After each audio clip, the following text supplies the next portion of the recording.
Countdown to regression 47:59:58. Countdown to regression 47:59:57. Did he cross over? So, the end of the countdown is a crossing to another spacetime, and the countdown to regression signifies the time to return. Thinking of this, Ching Chen breathed a sigh of relief. Being able to go back is a good thing. Although there might not be anyone missing him there. His mother has a new life and couldn't miss him, his father should be in jail. So, he probably couldn't miss him either, but even so, he still wants to go back and take a look, and what he has to do now is to live well in these 48 hours. So, now it's the first day of the countdown. Ching Chen began to re-examine this new world in front of him. The moment the world was pieced back together, Ching Chen saw the prison uniform on his body and immediately understood his situation, that he was in a gray and dim room. Except for a technologically advanced alloy gate, the rest was completely enclosed walls. The 90 centimeters wide door had a small window.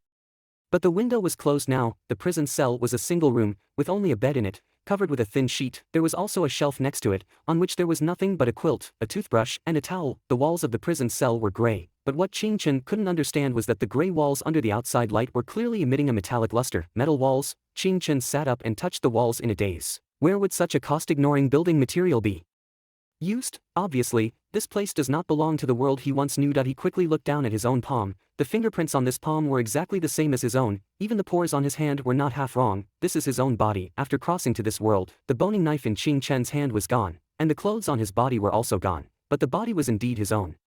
The fingerprints and pore positions can't be faked. Ching Chen sat on the bed hugging his knees. He looked at the heavy alloy door, not knowing what he was thinking. Slowly, there began to be a commotion outside the door, and even the sound of someone banging on the alloy prison door. Ching Chen slowly walked to the door, trying to listen to what was being yelled outside, but before he could hear clearly, the alloy door made a clear pneumatic transmission sound, and the door opened. He looked outside the door. Outside was a U-shaped corridor. In this square prison fortress, there are 7 floors. Each floor has neatly arranged prison cells. The sparse lights outside in the vast prison fortress, the dark prison cells and the open alloy doors, are like cages for wild beasts. Ching Chen stood in the doorway, as if he would step into an unknown life. As soon as he stepped out in the wide prison, a broadcast suddenly sounded from somewhere. It was a pleasant female voice. It's 7 o'clock in the morning, breakfast time. Please all prisoners line up in order to go to the dining hall for breakfast.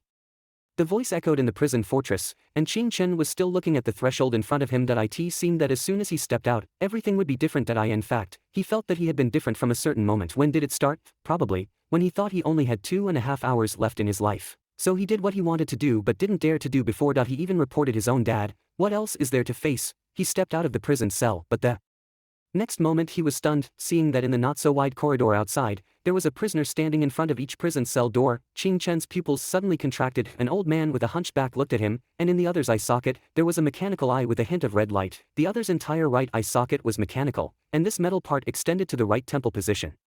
The mechanical eye didn't look sophisticated, even a bit rough, but for some reason, Ching Chen felt a sense of oppression from this eye staring at him. It seemed that the other party was analyzing the details on him, just like he uses memory to analyze others. A burly middle-aged prisoner, his right arm was completely made of machinery. The other party moved his fingers. Ching Chen could hear the metallic sound of the mechanical parts turning when the other party's palm opened and closed. That sturdy metal arm, like a twisted steel muscle, was strong and violent. In this entire prison fortress, half of the people have mechanical limbs. Mechanical civilization. 4 words popped into Ching Chen's mind. Before he could continue thinking, the burly prisoner in the next cell smiled at him. Hey, newcomer, don't eat too much breakfast, or it will be ugly when you vomit it out. As soon as the voice fell, there were many laughs in the corridor. I heard that 12 new people came last night. Today we can have some fun. This kid doesn't have any mechanical limbs. It seems he doesn't have any connections outside. Hearing the 3 words, newcomer, Ching Chen was taken aback. He thought the other party knew he had just crossed over from Earth, but soon he reacted. This newcomer should refer to his just entering prison. The other party probably doesn't know his Earthling identity, and Ching Chen pondered what the other party called entertainment. For him, it might be a disaster, but the question is, how should he survive among these mechanical beasts? He suppressed his inner turmoil and fear. As a normal high school student facing a sudden violent change, the only thing Ching Chen could do was to first force himself not to show any abnormalities, because he doesn't know, if the fact that he comes from another world is exposed, what consequences will it bring? Suddenly, a teenager across the 4th floor corridor started to panic. What is this place? I want to go home. I don't want to stay in this ghost place. Who are you guys? I am Huang Jixian. My dad is the chairman of Yongli Group in Luo City. Stay away from me.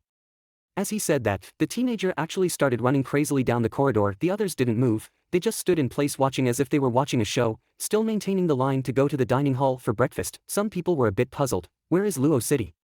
Suddenly, Ching Chen heard a buzzing sound above his head. He looked up and found that 4 drone-like iron boxes on the high and deep ceiling were detaching from the wall and began to fall. Qing Chen's gaze stayed on the ceiling. On the alloy material wall, there were neatly embedded 18 Gatling-like 6-barrel gun turrets hanging upside down. As the panicked teenager ran, 9 of the gun turrets also rotated their barrels. "Please stop moving," the drone emitted a female voice, warning again, "Please stop moving." Then, a female voice broadcast sounded in the prison fortress, "Please all prisoners stand by at their current location." In just over 10 seconds, the 4 drones had the teenager deadlocked at a certain point in the corridor, with a gun barrel pointing at him directly below each drone. At the same time, gates opened at the bottom of the prison fortress, and 9 robots carrying unknown guns were entering the field at full speed. The teenager sat down in fear against the wall, while Qing Chen watched all this coldly.